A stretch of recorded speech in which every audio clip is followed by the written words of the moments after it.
Hello and welcome to yet another Abyss and Imaginarium Theater, your monthly Abyss and Imaginarium Theater review. This is 6.1.5, we're still in Luna 2. And yeah, I think I did mention in the previous video that yes, we are most likely to receive a new Abyss and Imaginarium Theater before 6.1, and so here we are. Or, of course, more appropriately, this is named the November 2025 Abyss and Imaginarium Theater. We only got one more before 2025 ends. Pain. That absolute pain. So, shall we get started? Generally, for the Abyss, as we always start with the Abyss, this was a pretty confusing Abyss, honestly. It simply was frustrating for very stupid reasons, but it wasn't the worst Abyss because of that. That's my general consensus on this, and I think we should dive a bit deeper. Starting with floor 11. 11-1 starts with a hilariously easy monolith defense. I have no idea why it is a monolith defense at all, because in the first half is the new Fatui robots, 2 of them, and then the second half is an avatar of lava. That's it. They are super easy, and also they just simply never hit the monolith. It's one enemy at a time, and they always focus you. Why the fuck is this a monolith defense, genuinely? Anyway, 11-2's both halves are actually the exact same thing with small variations. They both have a Ruin enemy followed by a Wayob. The first half is a Grader with a Hydro Wayob, and the second half is a Drake non-flying version with a Cryo Wayob. Both are super easy, bring the counters for the Wayob shields, but in floor 11 their shields are super weak to anything really, so anything will destroy them actually. And lastly, 11-3 has a Hydro Eidolon in the first half, and one of each Cryo Lava Churl, Geo Lava Churl, and then Fontaine Mecha in the second half, which are all, again, super easy enemies. This is an incredibly easy floor 11. It's made easier, actually, by the fact that they finally changed the floor 11 buffs. Insane, I know. Instead of the usual elemental damage bonus, you get a 200 EM boost. Wow. Couldn't have done that before when Flint was in the banner, huh? Anyway, and with the enemies, they used to cater to the banner characters. Speaking of, they get destroyed by the extra reaction damage. Anything that, like triggers like Vaporize on the poor Hydro Eidolon, triggering Melt on the Cryo Lava Troll because of its shield and stuff, like, they all get destroyed. So yeah, floor 11, piss easy. Like, there's nothing special. No boss, no really serious local legend or anything, just extremely easy. So, let's move on to floor 12. Floor 12 pissed me off for just stupid reasons, really. First are the buffs, which are inside of those reasons. The first halves have a Bloom and Lunar Bloom damage buff for the third fucking time in a row. Because, yeah, we had to cater to Llama and Nefer, but the same can be said for Flins and Inefa, but I don't see a third fucking Abyss that caters to them in a row here. Why the fuck did Nefer get 2 Abysses that cater to her? The fucking greedy bitch. It makes no sense because her banner was over when the Abyss reset. So why the fuck are we catering to her again? This is the third time in a row again for Bloom and Lunar Bloom. I mean, specifically Lunar Bloom. For Llama Nefer. For the Llama Nefer combo. But Flins and Inefa only got 2 Abysses. Like, excuse me? Anyway, the second halves are a 75% damage bonus to Pyro normal attacks. It's made for Arlecchino, but you can use this with other characters. Hell, with Sissix Bennett, anybody can use it if you want. So yeah, and well, based on what I said with the buffs, you can guess why I am mad at this Abyss. And you know what? Let's do the thing again where we look at the halves rather than the chambers. So we're gonna take the first halves first, and then we look at the second halves all together. Because, guess what? All the first halves are fully catered to Nefer, and in a way that fucks everyone else unless you have Lauma, if you're not specifically using Nefer. 12-1's first half starts with a Pyro Crab from Fontaine, and then the Crab Tsar local boss, which should be no problem, as it was in the previous Abyss, and it was no problem there, but because it's in the first chamber, this means that you need to bring a Bloom team for all the other chambers, or spend 3 minutes plus fighting the Crab just to do the other chambers. In the previous Abyss, as I mentioned, where the crab was last, it was so much more palatable. Also because the enemies were not hard in the other chambers to deal with, and yeah, a simple Hyper Bloom, Quick Bloom team just took care of the entire half, and it was actually fun. This time? No. Because 12-2 follows up with the Frost Knight Hera, which again, on its own, it's not a hard, especially outside the Stygian, where it doesn't have a billion HP to compensate for using its fucking mechanics to your advantage, you know, infusing it with Hydro, Cryo to get some free Vaporize or Melt or anything, but in Stygian they gave it a fucking billion HP because fuck you for trying to, you know, take advantage of this thing, but thankfully in the Abyss, it doesn't have that HP, so it is again perfectly fine to use those tactics and make it easier. But because the crab is in 12-1, a Hyper Bloom team doesn't really do much against the horse. Like, no matter what element you infuse it with, except for Dendro, of course, it's not going to change anything or deal more damage. Infusing this thing with, like, Electro is not going to, you know, cause the Hyper Bloom to trigger Quicken or something. So, that doesn't help. And last in 12-3 are 2 Wild Hunt enemies. Thank fuck, it's 1 normal Wild Hunt enemy and 1 elite, because if it was the 2 elites like the previous Abyss, it would be hell. But once again, with the need of Bloom in 12-1, unless you got some super insane Hyper Bloom or Quick Bloom team, like, I don't know, like a jacked up Nahida to, like, help you out with Hyper Bloom damage, you're not going to reach the DPS requirements for these enemies that go super high without lunar damage. I tried quite a few team variations for these halves. I do recommend just ignoring the crab, finishing the other chambers first, and then going back to finish the 12-1 just for your sanity. Because there's no fucking reason. Just waste 5 minutes in the crab, and then do the other ones with like a non-bloom team. But I wanted to see what can you do to deal with the first halves in one go. I tried Flints, since I have him, but I slotted in Yao Yao and a full EM Raiden, and he did fine on the first halves. The crab was simple because anything Hyper Bloom destroys it, and then Flints does some pretty good damage. Hera, of course, I ignored its mechanic because of lunar damage, and same for the Wild Hand enemies. The clears were okay, of course there was a C6 I know in there, and yeah, the clears were okay even if Flint wasn't dealing his normal damage in the slightest. He was dealing like half the damage that he should deal. But still, the DPS requirements aren't crazy if you're using lunar damage to bypass all of the mechanics. Right. But yeah, with just a Yao Yao, not a Baizu actually, because I feel like Baizu has just a little bit more Dendro application or more spread out application because of his burst lasting so long. I feel like Yao Yao fits just a little bit better here with the full EM Raiden. And by the way, anytime I mention Raiden in any of the teams that I mentioned here, it's a full EM Raiden. There was no reason to use a regular Raiden here. She needed to be full EM, unless you were playing against some sort of really busted hyper quick bloom team with her, which... you must have had Nahida or something. But here, full EM Raiden with, again, Flint as the main DPS.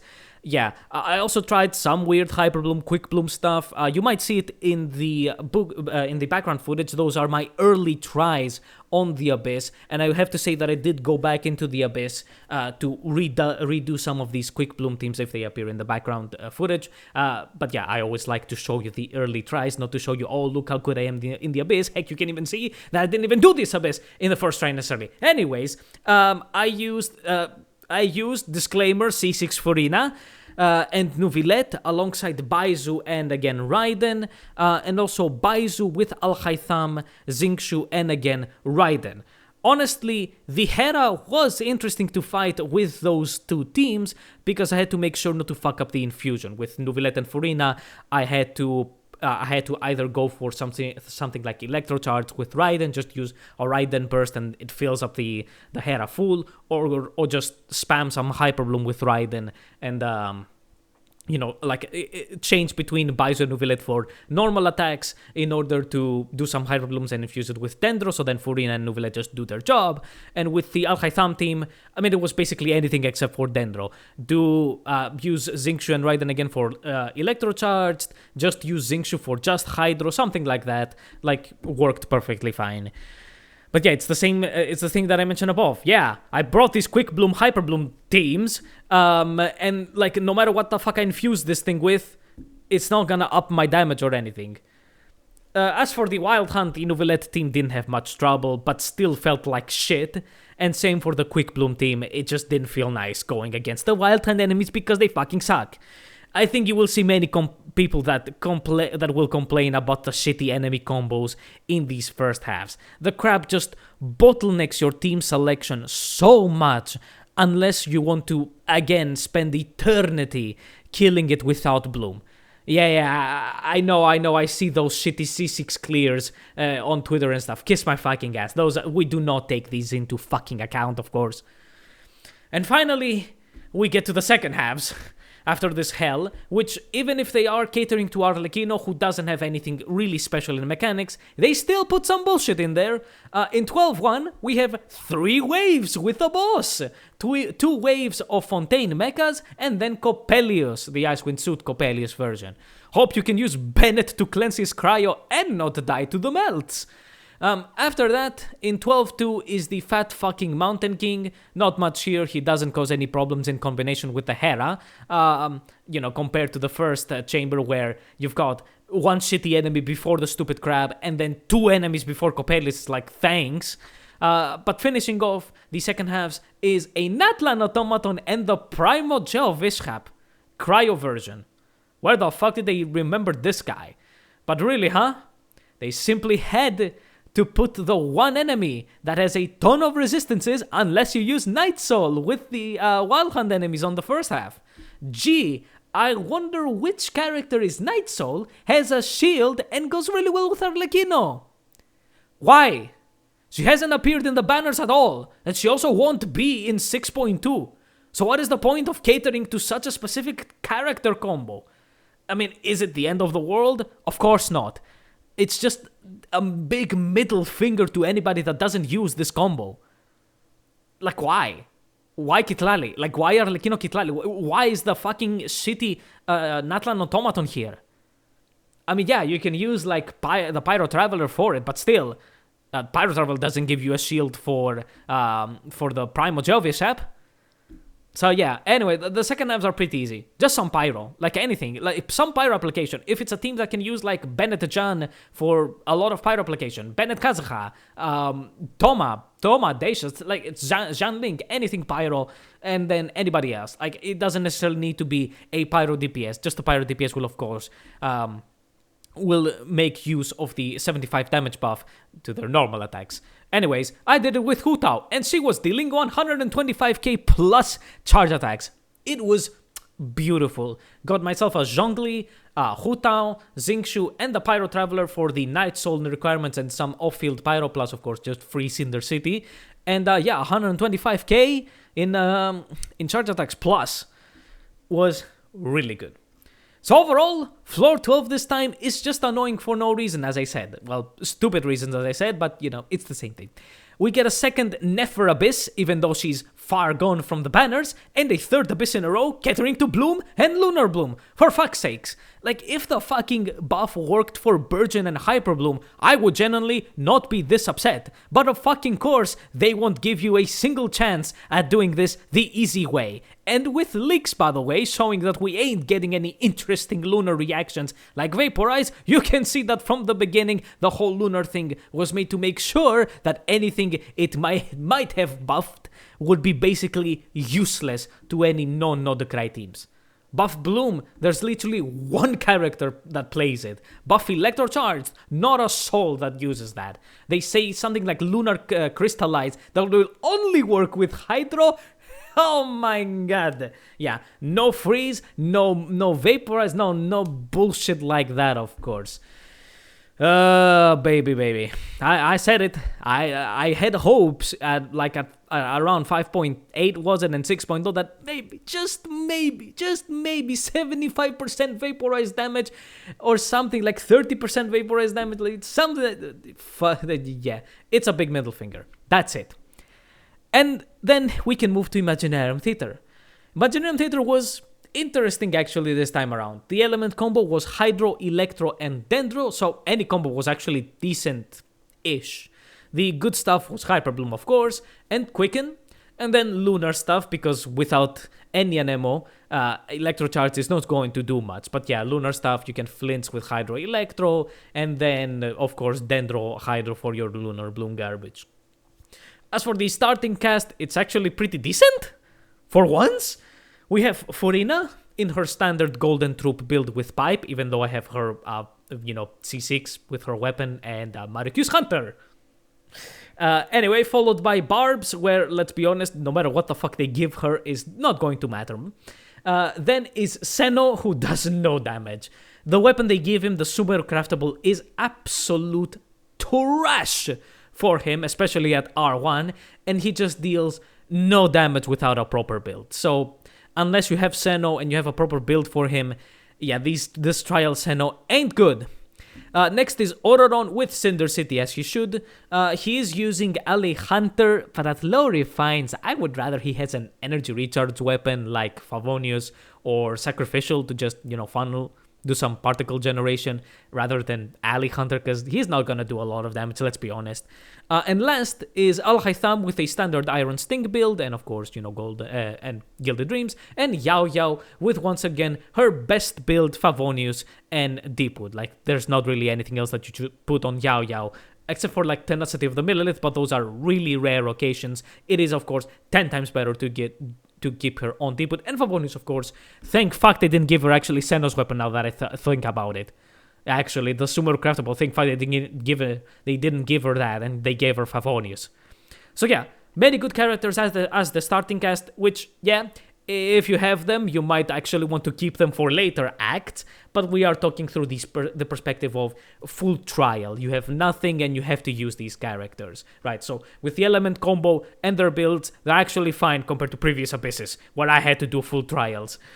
Now, for enemies, actually, I leveled up Cookie to level 70 just to be able to do Lunar mode, which is fucking insane since I have plenty of characters of the available elements, but it goes to show how stupid the requirement is for Lunar mode that I barely fucking was able to do it on 3 of the most popular elements, right? I've been playing since like half a year since the game came out, and I still needed to level up 1 more character. Even though I actually leveled up a ton of characters to test with Flynn's lately. Fuck's sake. It's so stupid. And it's for fucking nothing as well. You get nothing for dealing with the Lunar challenges, and you don't even get, and like, you get some shitty cards that do nothing. Like, they have some lore, and that's it. Great. Not even like Primogems for collecting like them. Like, seriously, actually, where's the achievement for collecting like 1, 1, 1, 1, 1? Like 5 Primogen for collecting each of them one at a time. Like, anyways. Anyway. First boss is Kenki. Enough said. It's Kenki. Then it's the Vishap local legend, so make sure to have some good Dendro and healing, because you can get caught off guard with the energy that it drains and then it deals damage through shields, yada yada. Then is the Knucklefucker Ducker. Lunar Charged is the easy way, but in this non-Abyss environment, Electrocharged is equally easy. And last is the Pyro Crab boss from Fontaine, so some good Hydro to break his horns is needed, but as you can see, no stupid boss that needs elements you don't have. You can bring everything. You Electrocharged, easy to find. Kenki doesn't even need an element. Vishap, Dendro, like Crab, Hydro. Thank fuck, no stupid Asimon crap. Where, wow, I need Dendro for this motherfucker. What the fuck do you mean, man? Anyways, and lastly, as for the Lunar Garbage challenges, which have the exact same retarded rules as previously, with the stupid, please kill 17 enemies under a timer, but every time you kill an enemy, the timer goes fucking down, and also you just lose HP. Thanks.